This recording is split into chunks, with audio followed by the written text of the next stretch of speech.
Milwaukee County Sheriff David Clarke is with me now. Sheriff, thank you for the time. Do you see a double standard here? Well, look, Attorney General Loretta Lynch handed James Comey a crap sandwich, but that doesn't mean he had to take a bite out of it.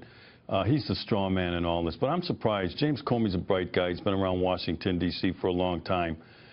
He knows politics, and he should have, if she would have done that to me, I would have said, Madam Attorney General, there's too much politics in this decision here. There's too much at stake. I'm not going to make a decision as to whether charges are going to be issued. I'm just going to present the case to you. You, Madam Attorney General, can make this decision. I'm surprised Sheriff, he didn't keep the FBI I feel like we should scream that out to underline your response, put some lights around it, because this was a break in protocol, and I'm not sure that people really know it as you do, in the sense that systematically that would be the normal course of action, right? That the FBI director makes a recommendation to the USAG or just hands over the facts, the due diligence. Then it's the USAG who decides whether to pursue or not. I also find it hard to believe that there were no discussions on a case this big. Look, as the FBI is in the United States Department of Justice, the Attorney General's in charge. There's no way a case this big that there isn't some talk going on. I'm not saying they schemed at the end.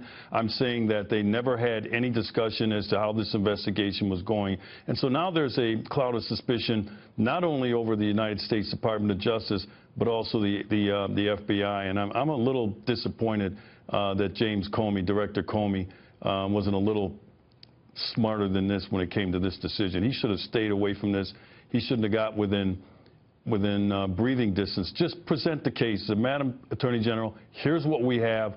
We're done with it. You make the decision. And he could have probably said that publicly after she said, I'm going to rely on the FBI director's recommendation here. That never happens. I've never had any prosecutor at any level ever say to me, and I've investigated everything from homicide to burglary and you name it, I've never had a prosecutor say, Detective Clarke or Sheriff Clarke or Officer Clarke, I'm going to leave it up to you as to whether criminal charges should be issued. I mean, this just doesn't pass the smell test. Sheriff, thank you very much for pointing out that irregularity, especially for those not in law enforcement, not in the system. It does stick out.